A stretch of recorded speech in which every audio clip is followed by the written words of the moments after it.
selamat datang ke sesi laundry kita hari ini bersama Rinso, Erin dan Sonia. Yes, tapi podcast kita nggak disponsorin Rinso ya, karena kebetulan masih UMKM begitu. Oke, untuk sesi laundry kita hari ini, siapin jemuran kalian karena topik yang kita bahas akan 1000 kali lebih panas dari topik sebelumnya. Yes. Kita akan bantu membersihkan timeline hubungan kalian dari noda drama dan juga red flag yang membandel itu dari hati kalian. Oke, intronya selesai ya. Sekarang buka Rinso kalian, kita mulai nyuci. Untuk yang belum familiar dengan podcast kita, di sini kita akan menjawab dengan burning question yang terkait topik kita hari ini. Yes. Tanpa lama-lama kita mulai sekarang. Jigam right now. Apa itu pertanyaan pertama, Jadi Erin? first question, kalau udah sering jalan bareng nih, sistem bayar paling enak tuh gimana sih? Mau split bill atau gantian bayar atau gimana sih menurut lo? Kalau menurut gue tuh fine aja sih kalau misalnya gue mau split bill ataupun gantian bayar. Karena menurut pandangan gue sendiri, gue tuh rada gak enakan gitu loh kalau misalnya kayak apa-apa tuh cowok yang bayar. Karena kan jujur ya, kita tuh kan masih hidup dalam tanggungan orang tua. Jadi kayak uang jajan kan masih ditanggung orang tua nih, dana terutama nih. Betul. Terus kalau misalnya kita sama-sama masih rely on kayak gitu sih, kalau menurut gue kayak kita harus saling ngerti aja sih sama kayak pasangan kita, mau cewek sama cowok, itu harus saling ngerti. Jadi kayak menurut gue ya, dalam hubungan itu gak apa-apa, gak usah gengsi kalau misalnya memang harus split bill ataupun ganti-gantian bayar gitu. Karena menurut gue ya, kalau jadi pacar itu title pacar itu bukannya kayak bayar-bayarin kita apapun gitu. Bukannya temen kayak rely on kita mau ini, dia harus beliin itu, enggak. Tapi pacar itu menurut aku sendiri tuh kayak teman hangout aja sih, kayak teman cerita, teman ketawa-tawa bareng gitu. Jadi gue kayak gue gak apa-apa sih, balik lagi yang kayak gue bilang, gue fine-fine aja. Terus kalau menurut gue tetap respect sih sama cowok yang memang dia sampai nabung gitu loh kalau misalnya mau jalan dulu. Jujur ya, jujur ini dalam pandangan gue sendiri, dalam pengalaman gue sendiri, karena cowok gue tuh kayak gitu. Jadi tiap kita mau jalan, gue sebenernya gak apa-apa sih, kadang juga gue yang bayar gitu.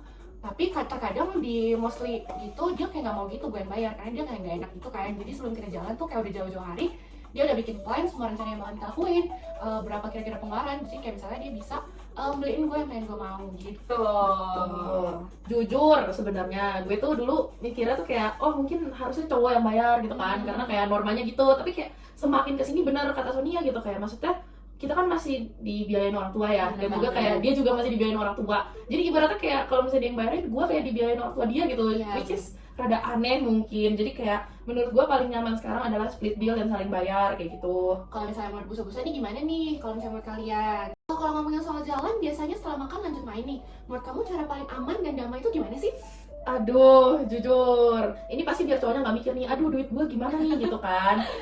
Gimana ya, kalau gue jalan sama orang sih biasanya gue bakal PT-PT. Pasti gue kayak mungkin lebih kekeh untuk PT-PT bayar bensin ataupun bayar parkir gitu. Setuju banget. Kalau gue sendiri sih sama ini, gue belum pernah ya PT-PT bensin. Mungkin karena udah dikasih anggaran terpisah juga kan sama orang tuanya, jadi mungkin itu terpisah dari uang jajan dia. Tapi gue sebisa mungkin gue akan bayarin kayak walaupun sekecil, bayarin parkir aja gitu. Kan kadang ada cowok yang kayak super duper gentleman gitu kan, yang kayak aduh udah aku aja yang bayar, kamu nggak apa-apa, princess treatment gitu. Itu lo bakal gimana? Gue pasti bakalan kayak aduh pacar gue kok baik banget sih sama gue gitu. Terus kayak gue pasti bakal seneng aja sih, dia tuh kayak mau coba untuk mandiri. Gue bukan bilang mandiri sih sebenarnya, gue kayak bilang dia kayak keren aja gitu kalau misalnya dia bisa kayak mau bayarin cewek walaupun kita tuh sama-sama masih pelajar. Terus tapi gue tetap gak enak gitu loh, Rin. Pasti gue tetap bayar nih. Either gue bayar parkir atau misalnya gue tuh pernah tahu karena cowok gue tuh kayak nggak pernah insist banget, dia kayak bener-bener nggak mau dibayarin gitu kan. Mau parkir juga nggak mau dibayarin. Jadi gue tuh nyelipin uang 5.000, kan biasanya parkir cuma ya. Gue nyelipin uang 5.000 di lu tau gak sih yang kayak bagian kacanya yang di atas itu di atas setir, itu gue selipin uangnya di situ. Jadi dia nggak tahu, jadi gue diam-diam tuh nyelipinnya. Karena dia saking nggak maunya tuh gue kayak sampai frustasi gitu loh. Gentleman banget. Gue tuh bayar dia gimana, sedangkan dia nggak mau dibayar gitu. Tapi kalau misalnya sebaliknya nih, si cowoknya tuh kayak udah mulai kode-kode bokeh nih, kayak aduh nggak ada duit nih sayang, gimana? Gue sebenarnya nggak apa-apa sih, sama ini gue fine-fine aja juga kalau misalnya kayak pasangan aku juga bukan yang kaya-kaya banget kan, maksudnya cukup lah, kita kan sama-sama kecukupan. Cuman kalau memang misalnya dia dalam tight gitu, dalam on budget, ya gue gak akan memaksakan sesuatu hal yang memang gak bisa dipaksakan gitu loh. Misalnya kayak misalnya nih kita tetap mau jalan tapi kayak misalnya kita on budget gitu, kalau yang gue bilang sih kita bisa lakuin hal lain yang memang pengeluaran duitnya tuh gak terlalu banyak, kayak misalnya jalan sore bareng atau kayak misalnya kayak misalnya jalan sore bareng, mungkin pengeluaran yang bakal kita keluarin paling cuma buat di air sama jajan after lari ya. Terus kayak misalnya main-main di taman aja, keliling-keliling, jalan-jalan. Kalau misalnya busa-busa nih ya, pacarnya di Unpad atau satu universitas, mungkin bisa aja jalan-jalan keliling Unpad, lihat-lihat danau Unpad. Itu kayak menurut gue kayak membangun bonding antar pasangan sih. Tapi kalau misalnya memang nggak bisa banget nih ada uang yang dikeluarin hari ini, gue mungkin akan melakukan kayak, gue tuh pernah Rin, jadi kayak nonton ala-ala bioskop gitu di Google Meet atau nggak di Zoom. Jadi kita itu download film bareng, terus nanti kita malamnya kita ngomong-ngomong, video call, cerita hari ini, terus kayak itu balik lagi yang kayak gue bilang, kita nonton film bareng. Jadi walaupun memang uangnya tuh nggak ada, gue rasa itu nggak menghalangi kita untuk tetap bonding gitu sama pasangan kita. Setuju. Menurut lu when is the right time gitu kita jujur ke pasangan soal uang, keadaan finansial kita gitu, kayak misalnya lagi bokeh, lagi gimana gitu? Aduh, when ya. Kalau menurut gue ya, jujur ya Rin, menurut gue tuh permasalahan tentang pembicaraan finansial nih, kalau misalnya kita udah mau mengarah ke masa depan. Kayak misalnya nih, busa-busa di sini pengen banget, udah pengen banget nih, keke banget pengen nikah nih sama pasangannya. Dan memang pasangannya memang pengen rencananya tuh date to marry.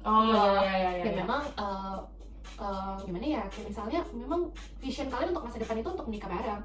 Kalau menurut gue di saat seperti itulah kalian bisa coba ngomongin finansial. Tapi mungkin finansial ini untuk kita yang busa-busa nih masih mahasiswa kayaknya belum ya. Mungkin waktu kita udah berkarir sih. Mungkin later ya. Tapi menurut gue untuk busa-busa yang memang udah berkarir, mungkin di saat kalian ngerasa nyaman dan aman membicarakan finansial kalian, disitulah kalian bisa coba ngomongin finansial dan masa depan kalian bersama-sama. Biar nanti waktu kalian udah nikah, kalian tuh gak terkejut gitu loh. Oh my god, dia kayak gini ternyata enggak gitu. Jadi harusnya aman-aman aja sih buat jujur-jujuran selama kalian ngerasa udah aman sama nyaman. Toh kalian kan pacaran karena saling nyaman dan aman kan. Betul. Terus kan gue sebagai cewek nih lumayan gengsian nih gitu kan. Nah kata lo itu apa cara yang kayak paling pas gitu untuk mengatasi gengsi itu ketika kayak misalnya pasangan kita ngajakin ngedate ke tempat yang fancy gitu-gitu kan. Terus kayak kita gak ada duit, tapi kayak gimana cara gue nolak dia cuman gak jadi awkward gitu? Pertama-tama ya yang pengen gue bilang tuh Rin, gengsi itu jangan dikasih makan. Karena kalau misalnya gengsi dikasih makan, semua hal yang harusnya berjalan dengan lancar malah jadinya kayak hancur gitu loh.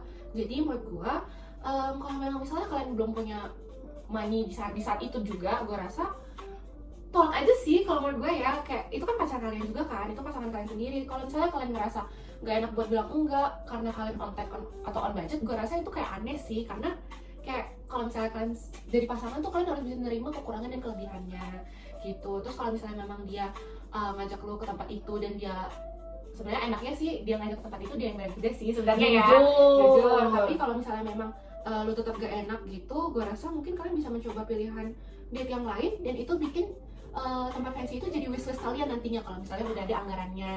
Terus yang main gue bilang lagi, balik lagi, gengsi itu jangan dikasih main ya, dikasih makan. Salah nih. Jadi gengsi itu jangan dikasih makan ya, busa-busa, karena kalian tuh harus sesuaiin lifestyle kalian sama dana yang kita punya. Jadi jangan lifestyle kita setinggi ini, dana kita masih setinggi ini. Jadi nggak nyampe gitu. Belum nyampe. Jadi kayak biasa-biasa aja sih menurut gue, sesuaikan sama dana yang kita punya gitu.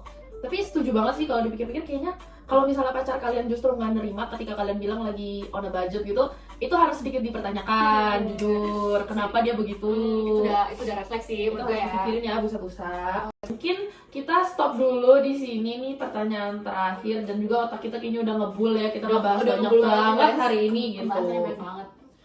Dari split bill sampai keluarga, aduh pada akhirnya pacaran itu bukan tentang siapa yang paling sayang, tapi siapa yang paling bikin hidup kita tuh makin waras. Jadi sebenarnya nggak apa-apa ya, walaupun kita sering nanya ke pasangan, kamu sayang aku nggak sih, kamu sayang aku nggak sih, itu nggak apa-apa banget ya. Tapi jangan keseringan ya, busa-busa sekalian.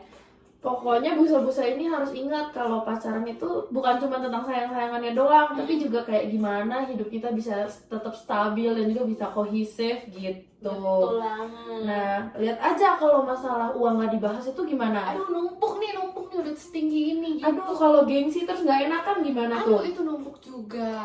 Udah deh, itu pokoknya kayak seminggu cucian nggak dicuci itu nanti jadi bau guys, jangan. Yes, bener banget, setuju banget. Setiap ada masalah jangan dipojokin, nanti semakin bau dan semakin ilfeel. Betul, pokoknya kalian bisa ajak cuci bareng, dibahas bareng, didiskusi bareng, nanti hasilnya juga bakal jadi bersih dan enak. Bener banget. Jadi kalau misalnya ada masalah nih Arin, jangan gengsi buat diomongin, jangan gengsi buat minta maaf. Bener gak sih? Bener guys. Oke, ini udah di penghujung acara banget nih. Makasih untuk busa-busa yang udah dengerin diskusi kita hari ini. See you at our next laundry session. Bye bye.